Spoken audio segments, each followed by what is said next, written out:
Bonsoir à tous, merci de nous rejoindre pour votre journal. Voici l'actualité de ce lundi soir. Et l'on commence avec ce témoignage d'un locataire de la résidence des Galeries du Centre à Saint-Denis, une résidence du groupe Apavou dont les bâtiments semblent à l'abandon. Infiltration, fuite, certaines parties sont envahies par les cafards. Pourtant, la société aurait réclamé des frais de nettoyage et d'entretien aux locataires quelques jours avant sa liquidation, comme l'explique cet habitant de la résidence qui souhaite conserver l'anonymat. On l'écoute au micro de Charline Bakowski. Le liquidateur doit rencontrer aujourd'hui la direction du groupe Apavou pour récupérer tous ces dossiers. Une plateforme sera prochainement mise en place pour faciliter la communication entre les locataires et le mandataire. La lutte contre le travail illégal dans le BTP à nouveau renforcée avec la signature de cette convention renouvelée par la préfecture, les syndicats, mais également les collectivités. À La Réunion, 8 à 10% des ouvriers seraient concernés par le travail dissimulé. Pascal Robert. Plusieurs centaines de salariés qui sont embauchés sans être déclarés, alors soit en totalité, soit on déclare 10 heures alors que les gens en font 30.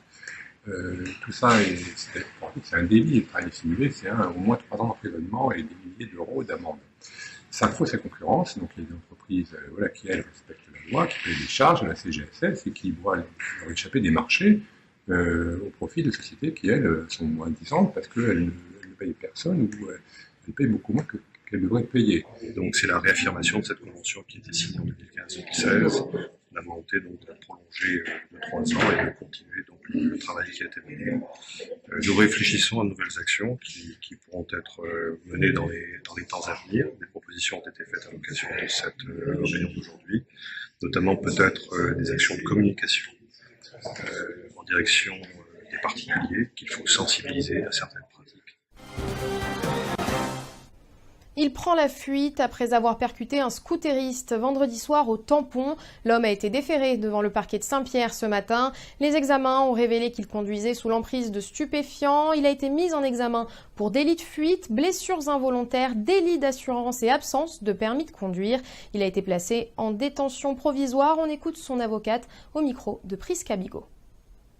Il regrette fortement ses actes. Il a pris conscience des conséquences gravissimes de ce qu'il a fait.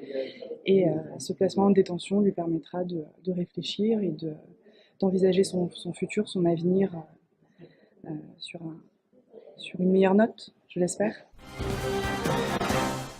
Et c'est la fin de ce journal. Merci de l'avoir suivi. L'information revient dès demain à midi. En attendant, toute l'actualité est à retrouver sur notre site zinfo974.com. Très belle soirée à tous.